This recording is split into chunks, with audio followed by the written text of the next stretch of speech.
اینجا رو باش.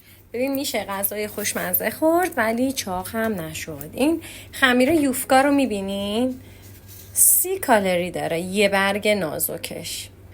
حالا من 2 تا میذارم میشه چقدر؟ حدودا میشه 60 کالری. خب یه کوچولو از این سسای قرمز میریزم. بعد این مایه ماکارونیه. خب اینم اینجوری میریزم. بدون روغن درست کردم مایه ماکارونیو به خاطر اینکه گوشتم چرخ کرده گوسفندی بود، پیاز داشت و یکم آب و زعفران و کمی رب. خودش کار خودشو کرد دیگه، یعنی درست شد، پخت، خوشمزه، کلی هم ادویه، اصلا لازم نیست شما دیگه روغن بریزی.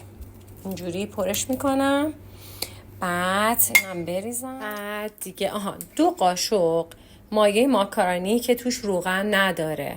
خب تقریبا میشه 90 کالری. این 2 تا 60 کالری، اینم 90 کالری، حدودا میشه 150 کالری. نمیدونم یه قاشق سس قرمز چقدره، حالا بگیم 20 کالری، نمیدونم. تقریبا یه غذای زیر 200 کالری داری که احساس خوردن یه غذای باحال شبیه به چیت به شما میده. من روغن بهش نمیزنم، ببین روغن بهش نمیزنم و میذارم توی فر. هر یه دونه شو در نظر بگیر 200 کالری، کمه کم دیگه خونه پرش 220 کالری، اما تنوع غذایی خوبی بهت میده توی دوران دایت. بله همونطور که میبینید اینقدر خوشبو و خوش عطره که مانترا کمین کرده بخورتش. نه خیلی به شما نمیدیم.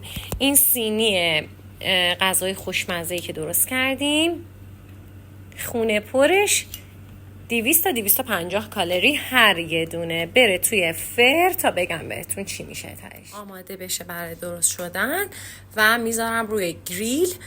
یه رو بعد آماده است. هیچ روغنی بهش نزدم، میبینی؟ هیچ روغنی لازم نداره.